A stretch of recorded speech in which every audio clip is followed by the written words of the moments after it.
welcome back to the Woo Woo Mum podcast, the show for mums who want to reconnect with their inner magic. And I am your very tired host, Alexandra Sheppard. And I'm tired because my son has not received the memo about the clocks going back and is still operating on a different body clock. So he woke us up at 4 a.m. this morning. It's about midday now, and I feel like I've been awake for a million years. But I am excited because I get to share today's episode, which I recorded a couple of months ago with a really good friend of mine.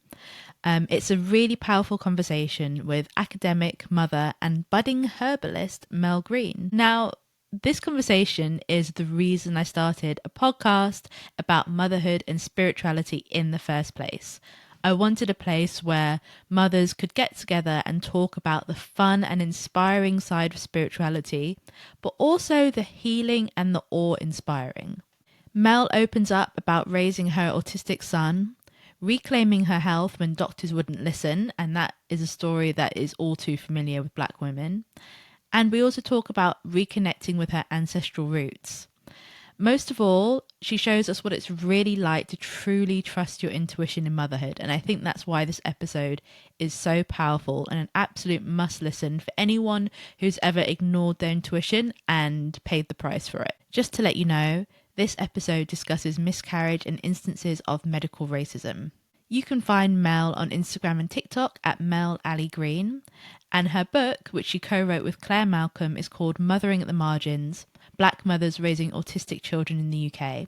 Definitely check it out, and I've put all the links in the show notes. As always, I would absolutely love to hear your thoughts on this episode. DM me, leave a comment, rate and review in all the usual places. You know I appreciate it. And you can connect with the podcast on Instagram, TikTok, and YouTube. Just search Woo Woo Mum Podcast. And of course, just a quick reminder if you're new here, please subscribe so you never miss an episode. And if this conversation resonates with you, I would love for you to share it with another mum who needs to hear it. All right, let's dive into this week's episode with Mel Green. Hi, Mel. Welcome to Woo Woo Mum Podcast. Thank you so much for coming on the show. Well, thank you for having me. I'm really excited. Yes, I'm so excited because recording a podcast for the first time is pretty nerve-wracking. So when I can do it with an actual real-life friend, it kind of takes some of the pressure off. Yeah, it feels like more of a conversation for us. Exactly. And one of the reasons I really wanted to talk to you was because we have a lot of the same spiritual beliefs and practices, but you are an incredible budding herbalist. And this is something I'd like to get more into because I've noticed how different teas make me feel and how I can use them to adjust my mood. So what I'd like to ask you is, what triggered your journey into herbalism? So it's bringing some sort of positivity out of quite a negative space. So after I had my first son, it's like a year after, I started having some like gut issues, like quite bad pains after I was eating, and I went to the doctor about this for like 18 months before I actually got the support I needed.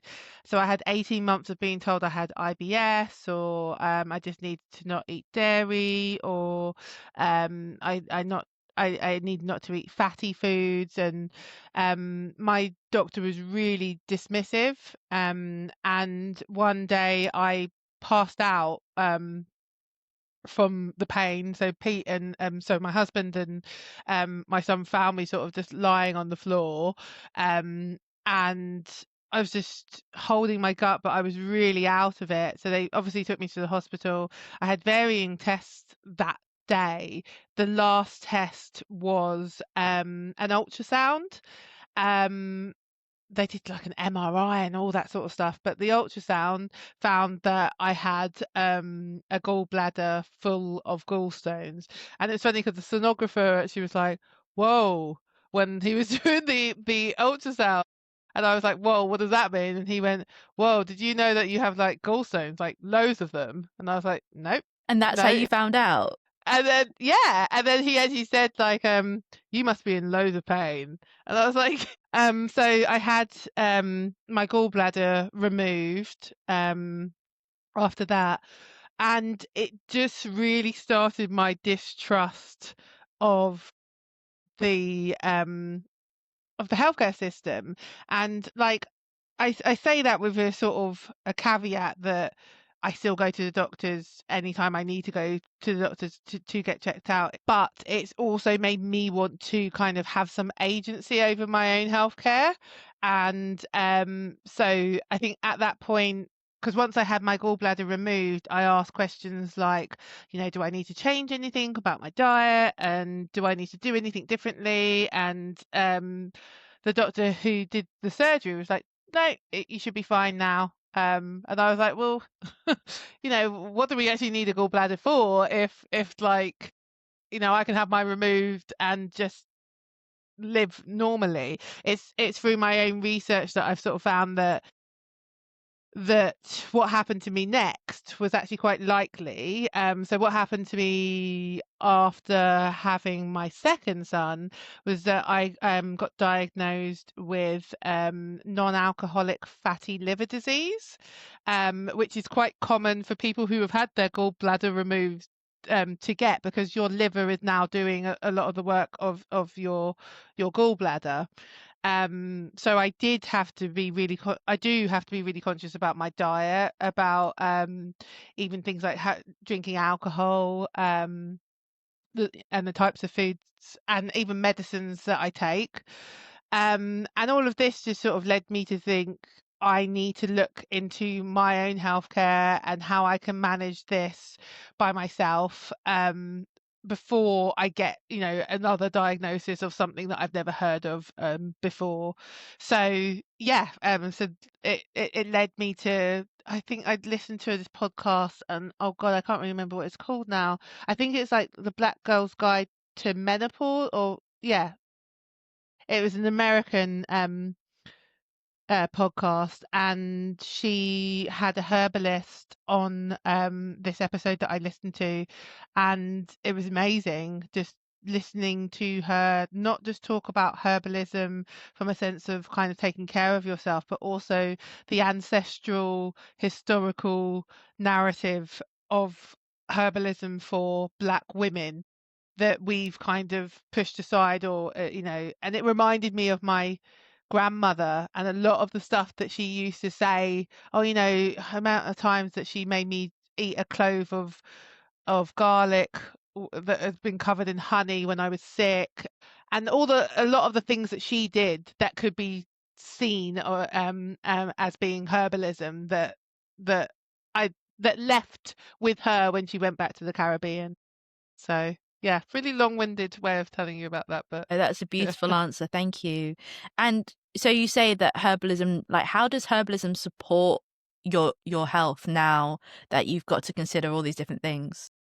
So another diagnosis to add to my rap sheet. I was also diagnosed with adenomyosis, which is I always describe it as something. It's like endometriosis, but endometriosis is sort of abnormal tissue that kind of grows outside of the uterus, Hmm. whereas adenomyosis is abnormal tissue that grows on the inside of the uterus, and it can cause like really bad period pains, really heavy flow, ovulation pains as well. So I have been trying to have teas and food that really kind of supports my menstrual cycle.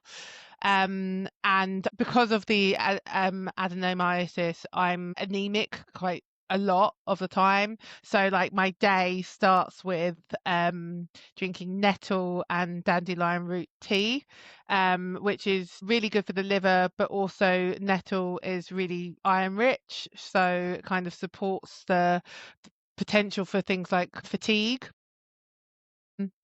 So I think it's more it's being really intentional about what I'm eating, but also the teas have been quite a nice part of my like daily practice, I guess. I used to be someone that drank a lot of coffee, and it's kind of replaced that, and it feels like a really nice shift. So yeah, that's how it's kind of been part of my daily practice. I love that. And for anyone listening, because I feel like your story is so relatable, how many women have been dismissed by doctors, by a crumbling NHS, failed systematically. And I love that you've used that to empower yourself and to go back to your roots. Um, if you're thinking about, for anyone thinking about wanting to learn more about this, where should they go? Where did you find out? Um, so I got there's this book, African uh, American herbalism. yeah, which is uh, it's great because it's linked to spirituality as well. It's got the sort of herbalism elements, and it's got some really lovely teas. It's descriptions of the types of herbs that I'm talking to you about, and how to grow them yourself, and what their properties are. But it also has that relatable nature towards our cultural practices, so it's got a whole bit about shea butter that I don't think other herbalist books would have. And then so there was this book, and obviously that podcast that I mentioned as well. This book has been really beautiful for me as well, which is called The Art and Practice of Spiritual Herbalism. um and so I found out, and again, this has got some really lovely like different descriptions of like gods and goddesses in there as well, which is it was really lovely. But I guess I have been finding through like just doing a Google search, finding the types of people that are talking about it in social media as well, and what works for them. Um and kind of coming at it from a cultural a, a black woman cultural practice, rather than just the sort of herbal remedies that you'd get in your kind of standard herbal books. I really want to link it to my experience as a black woman, rather than just, oh, nettle tea's um good for iron. It's kind of like, how have our ancestors practiced this as well? Yeah, I think tapping into that ancestral practice really makes herbalism so much richer for me because not even just going back hundreds of years, going back to my grandma and the teas that she used to make. And I often think about, she grew up in Jamaica and then she moved to the UK. And what would that have been like tending a garden in a whole different climate with a whole different set of foods? Exactly. And there's often like a tension, I think, as Black people who are maybe displaced. When I read herbalism books about the UK, I want to honor where I am, which is in England, and make use of the stuff that grows near to me. But I also want to honor my ancestral roots. And it's just interesting how we try and do that. Like, how do I make the most of the local environment and the herbs and the fruits that grow here, but also honor like the ginger and the hibiscus that comes from Jamaica? Yeah. How do you do it?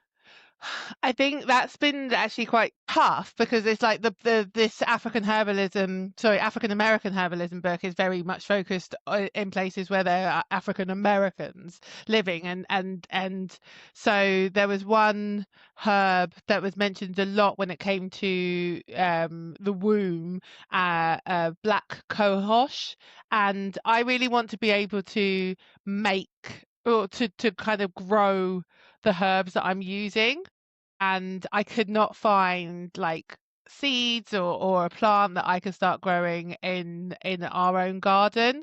Um and is it Damiana as well? The same sort of benefits for the womb, for sort of women's menstrual health, and I want to be able to sort of grow them in my own garden, and just haven't been able to find it. So there's been that kind of sort of level of disappointment, and having to sort of buy them from online apothecaries rather than being able to grow them at home, which I thought, for me, that's been part of the experience.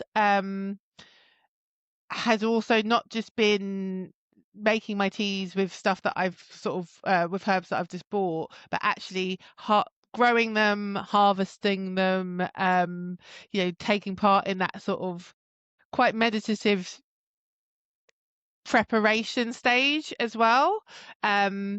So I've done more research of what grows in the UK, and I've also, because I've got chickens, I've got a son who has something called pica or pica, I don't know how you say it, which is just eating inedible And or sometimes things that he shouldn't eat, pregnant women have basically. that, don't Yeah, they, when they pregnant want women to have it, eat like, sucking on charcoal. coal and Yeah.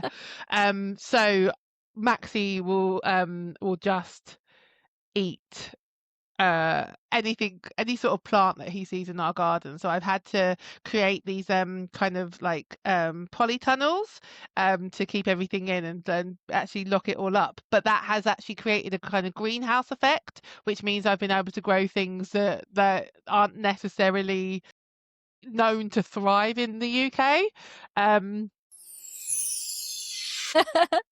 So, in case anyone listening was under the illusion that you're a trad wife who spends all day gardening and raising chickens, that is absolutely not the case. You're also a lecturer in education studies, and your book, Mothering at the Margins: Black Mothers Raising Autistic Children in the UK, came out in July. So, congratulations for that, because writing a book and having kids and a full-time job is an incredible achievement. And I would love to know why you wrote the book and what you hope it will achieve. So it's co-authored with a wonderful woman called Dr. Claire Malcolm, and we met through an initiative actually at the Open University, which is called 100 Black Women Professors Now, and that is an initiative to increase the amount of Black female professors that we have in the UK. And we worked at the same institution, but we didn't know each other because of the nature of the Open University. You can work in a place and never have met people that you're working with. And when we met, it was the first time I'd met another Black woman academic who had an autistic child. So we just connected because of that, that commonality, which is a massive thing. Having someone who has that lived experience is just something that is a bit like a unicorn, finding a unicorn, really. So when we started speaking, we were just amazed by how similar a lot of the things we were going through were. And I said that one day I really want to write a book about how similar both of us are married to white men, and both of us have had to kind of use our white husbands to advocate for our children, because as Black women we often get told that we're too intimidating or too aggressive, using our white husbands to kind of, giving them a script to be able to go and advocate for our children, so that it comes across as, oh, what a hands-on dad, rather than, oh, what an aggressive mother. So yeah, we had those sort of commonalities, and we really wanted to look at whether they were just commonalities between us two, or whether that was the experiences of other Black women. We kind of knew the answer, but yeah, we wanted to actually do some research into that. As a researcher, when you look at the literature that exists on Black women's experiences of raising autistic children, when I tell you that there is barely anything, it's yeah, there is such a paucity that it's actually quite embarrassing, I think, considering, what we know about autism, what we know about being a Black woman, that those links haven't been made is quite embarrassing. So not only were we wanting to sort of fill the gap, the research literature gap, we also wanted, there's that whole thing about sort of telling our stories. We wanted Black women to have something to refer back to when they're thinking about their experiences of raising autistic children, because as I said, there's nothing. If you're looking for like, is this just me, or is this just my experience, being able to go onto the internet and find, okay, no, it's not just me, is such a powerful thing. When you are raising an autistic child, having a kind of reference point, having like what worked for other people is so important to your parenting journey, because even I'm a former primary school teacher. I've worked with autistic children most of my career, but parenting an autistic child is completely different, and being able to sort of have a reference point to know what works for other people has been a lifesaver. So we wanted to just provide that for other women. Was it draining, like emotionally, to Yeah. read all of these experiences? Yeah, it was. I mean, we cried a lot writing this book, because also it's part memoir as well. So we've got vignettes within it that are based on our experiences, and I shared a lot actually in that book, about my experiences of blackness, my experiences of mothering, my and it's hard because I didn't want to write about my son in a way that could be seen as negative, but I also wanted to tell the truth about what it can be like, parenting an autistic child. And so it's a really hard balance to achieve, because I don't want anyone to ever look at me raising my son and think that I'm not blessed to have him in my life. Um, but people, I mean, some of the comments you can get from people when they see you, like, "Oh, I could never do that." Oh, I've had someone say to me, "Oh, I would definitely have aborted if I knew that." Yeah, and yeah, and it's really like harrowing, like to have you be told that like your son essentially doesn't deserve to exist.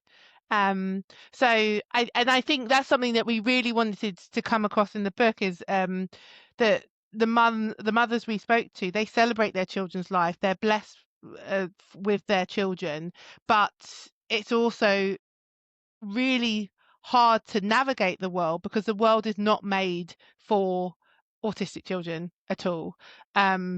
So yeah, as I said, it was a really hard balance, but we wanted to acknowledge the impact blackness has on that experience. Because we got asked a lot, why black mothers, why not all mothers?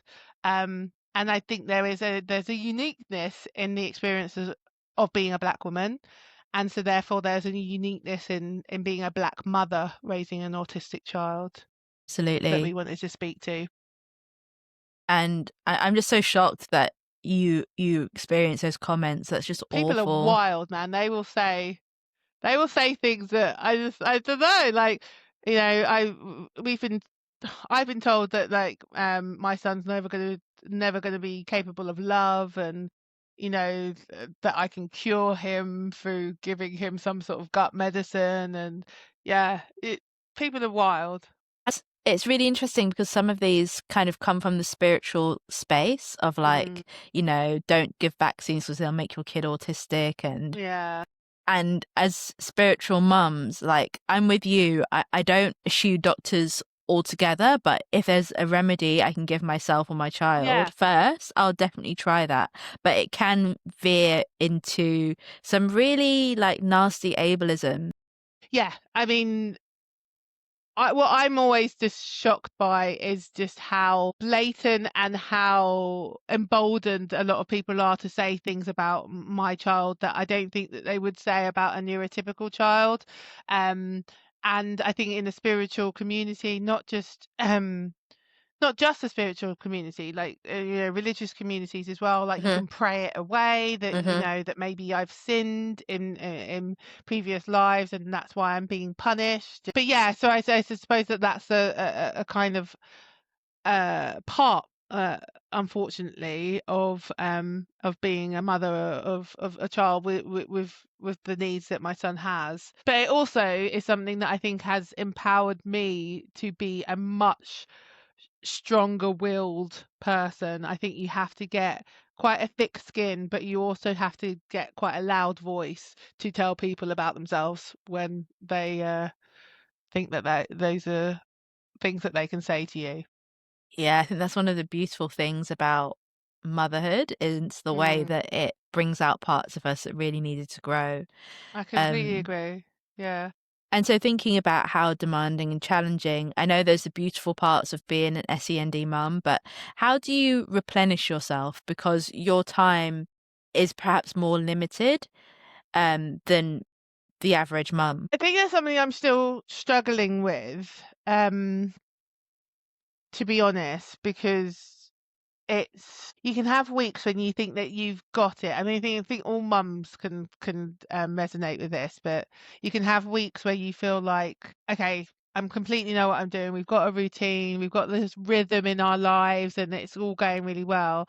And then there might be something that's just destabilizing for my son and can make him really dysregulated, and suddenly you feel quite reactive to things, and so routines that you were in suddenly get pushed aside because you're reacting to a need, and I think I struggle with that a lot because I think one of the ways that I keep myself regulated is by feeling like I'm in control of things, feeling like I know what's coming, and feeling like I can plan for things. And so yeah, it's definitely something I'm still struggling with. But in my day to day, I think one things that whatever kind of day we're having, we always have morning meetings and circle time before bed. I think those are kind of anchoring points for our family where we think about what the day's going to bring us. We think about even just things like talking about the weather, which is a very British thing to do, but also how we're affected by the weather. That's what we do in our morning meetings, and then in our circle times at bedtime, we we talk about what we're grateful for. So that's sort of already kind of the children learning like this gratitude for their day. And as I said, the sort of bookending the day with that is quite anchoring, quite grounding for everyone in the family. And so those are kind of non-negotiables that have happened within our family. And I think they're probably the only things that definitely stay. Um, but I sometimes I have like baths that I make very sort of woo-woo and spiritual with like bath teas. So I sort of make my own bath tea bags and have incense and candles, and but at the same time you still get children sort of banging on the door because they want mummy, and so yeah, you can be in a really nice space, and then like uh, my youngest yesterday was like, mummy, I need a poo, and you're like, okay, completely ruined the moment there. So yeah, it's something I'm still working on. It's an active project, is making sure that I replenish myself, but it's not completely easy. No, it's not. And thank you for showing the reality of that because, yeah, we can't always lock the door, run a nice hot bath, and expect to have peace for half an hour. No. And I love the idea of circle times and meetings. And when my son's only 19 months, but as soon as he's old enough, I definitely want to introduce that because I love um, recapping on the day and the positive signs of it, what went well. I think it sets you up for really nice, peaceful sleep. Yeah. Yeah, we have our CPT at that time as well. So um it has like valerian, passion flower, um and lavender in it. Both boys drink that tea, and it's part of it. Sort of made me realize, I think, thinking about this podcast, that it's quite a ceremonial part of the day.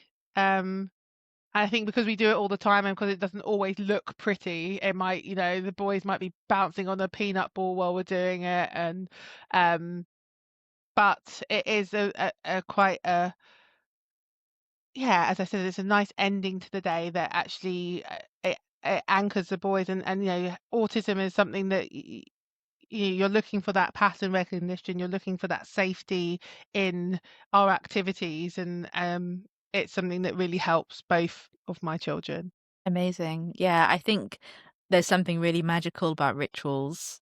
Mm, There's something elemental or ancestral almost. mm. So it's incredible that you're able to introduce that magic to your boys. And I'd love to know as well what your children have taught you about spirituality. It This is such an important question because I think, again, this is why I think autism is something, and it's why I choose to call my son autistic rather than as having autism, because his autism is a really significant and irrevocable part of him that I cannot detach and not disentangle from his identity. Um, and he has really, from birth, I feel like, has really taught me to listen to my intuition. I think I've always been quite an intuitive intuitive person, but I think over the years, and I've gone into academia now, I've learned to intellectualize my intuition. Like, if I get a bad vibe for someone, I'll be like, well, they haven't done anything.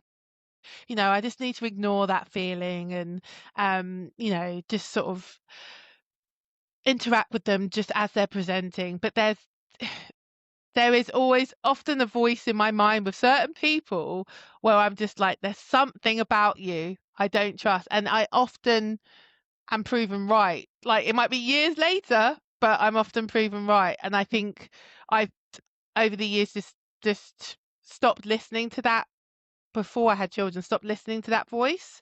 Whereas my eldest son, he's non-speaking, but he definitely lets people know whether he's interested in them, and he will, if he's not interested in you, if he doesn't get good vibes from you, then he'll completely ignore that person. Mm. Um, and I think that element of him has really helped me to sort of listen more to my intuition, that feeling of there's something off about your energy, and I'm gonna kind of hear what my intuition is trying to tell me. It's also my eldest has taught me, he is he has sensory processing disorder, which for him, that shows up as he can be both sensory avoidant and sensory seeking. So one of the things that affects him is primarily in his vestibular and his proprioception senses. So your proprioception is basically kind of how you're grounded in the environment. So that feeling of actually being in that space. And vestibular is kind of the sense that we have when we're spinning, or when we're going round. So for some people that sense is really active and can make them feel sick. For other people, they can do that for spin for ages and not feel that. Um, and watching him in the world, he's so aware of his body, and how his body is affected by certain environments, and he really taps into that, and he'll do things like regulate himself through spinning, through climbing, through balancing. And it's actually both boys, not just my eldest. I think they've really taught me to tap into the sort of somatic, embodied nature of caring for myself. So recognizing what my body needs, rather than, I can get into my head a lot, and I can think, if I can just process this, if I can just sort of, and I can get really cognitive about it rather than thinking about what my body is telling me about a situation. So yeah, being a mother has been an incredibly empowering experience as a woman for me. that I do really, I'm so grateful to my children for providing that space for me. Yeah, I find all of that so relatable. I feel like for me, motherhood has been the beginning of a journey of me getting out of my head and into my body. Because pregnancy forces you to do that, really. It Uh, forces you to be in your body and, dealing with all of these changes. You can't just, I really took for granted being a relatively healthy person beforehand whose body mm, didn't hurt or ache or make me sick, and then pregnancy happened and suddenly you are forced to reckon with the fact that you are skin and bone, and that is yeah, what we are made of. We are more animal than anything else. yeah, and actually just noticing the triggers of what your body is actually saying to you as well, because Yeah.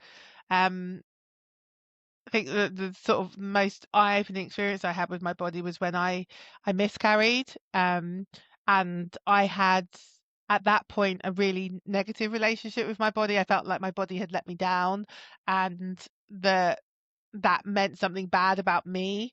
Um, and I think I don't know, growing into that motherhood. So I'm obviously like, what, 8 years into motherhood now, growing into motherhood and just actually recognizing how amazing my body is and what it's done. I've breastfed my children, I've had my children, and then having these sort of problems that I'm having that with my womb currently has really just made me think about womanhood, has made me think about how I can keep my body happy. But as you said, it's come from, it started at pregnancy and has sort of worked its way, and it's hopefully a continual relationship that I have with my body and its triggers and keeping it safe. That, thank you. So, if you were to build a spiritual toolkit for other Black mothers, what is the most important thing that you would include? Oh wow, that's such a good question. Like just one thing is a really, it's a really tough thing. I think if I was to inc- build a spiritual toolkit, it would be that intuition. I think having a relationship with the energies that we naturally pick up on, that we've been told by society to ignore or to, as I've mentioned, intellectualize. We I feel that I've had this since, since I was a child, an awareness of the energies of the universe, and it's something that I have unlearned. So when we say that we're triggered by people or the vibes were off, or when you walk into a room sometimes and you just get a shift in energy, us being able to tap into that and not ignore it and not just sort of think, oh, maybe I'm just overthinking things, actually to believe in that intuition that we naturally have, because I think that is something that we can apply to everything. We can apply it to our relationships, we can apply it to us knowing when we need to stop and rest, because I definitely don't listen to that intuition that I'm feeling burnt out, or I'm coming close to burnout, because I'm like, well, I haven't got time for being burnt out. But actually stopping and listening to those, I don't know if they show up as voices for some people or a sort of energy shift for other people, but listening to it. So I guess it's listening, I guess it's intuition, but I think that's a massive part of our spiritual toolkit of just knowing. I think that's such a good point. It's one thing having the intuition, it's quite another thing to stop and listen to it and to act out on what it says. Because I'm sure you would agree that the only time my intuition has gotten me into trouble is when I've not listened to it and when I've Exactly. ignored it. Yeah, definitely. Okay, on to the quick fire questions. Um, Okay. so I'll quick fire try. question number one. On a scale of 1 to 10, how woo are you? I would say 8. 8, that's Um, pretty high. yeah, I think I've become, yeah, as I said, I'm leaning into it a lot more, and the conversations I have. Like we've got things off Facebook Marketplace, and my children are involved in cleansing the energy of those things before we bring them into the But house. you So have that's to. pretty woo.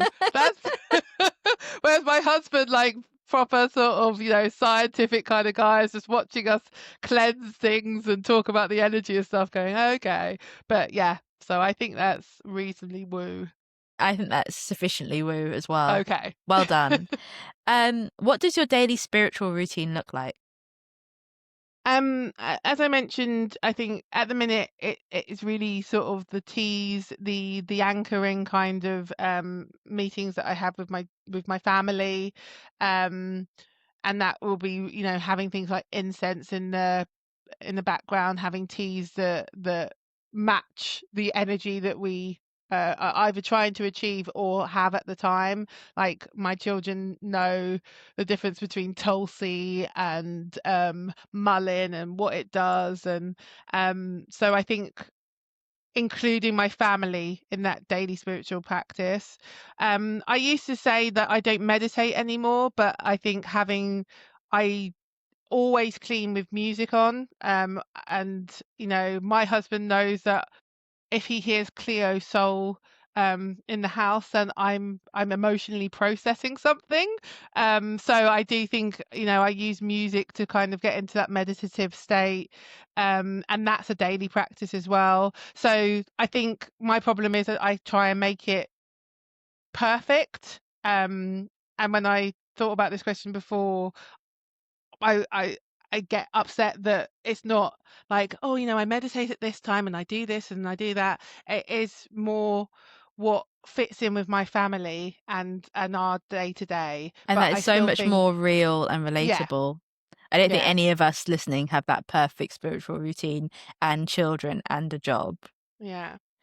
When was the moment you realized the universe truly has your back? I think actually a long time ago when I was going through a lot of mental health challenges.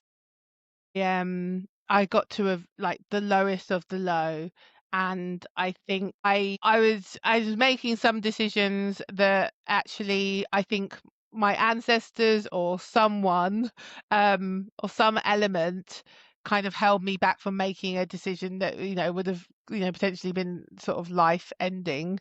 Um and I felt from then that I'm being held by someone, that even when I'm going through really, really tough times, it's not that I sort of say there's a reason for this. I think I'm being punished or I think but I do sort of see the lesson in the things that I'm going through, and I try to hold on to that. And I also feel held by an entity that I hope is my ancestors. So yeah, when I was at my lowest of lows as a teenager, was when I first kind of felt that the universe had my back. I love that.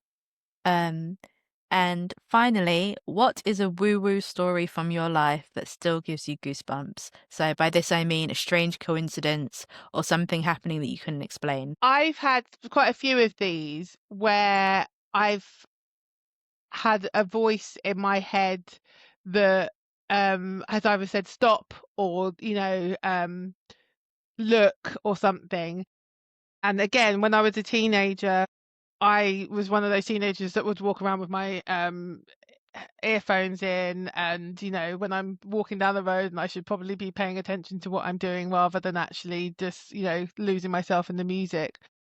And I went to step out into a main road when I was walking to school, and I genuinely I genuinely felt something pull me back into onto the pavement.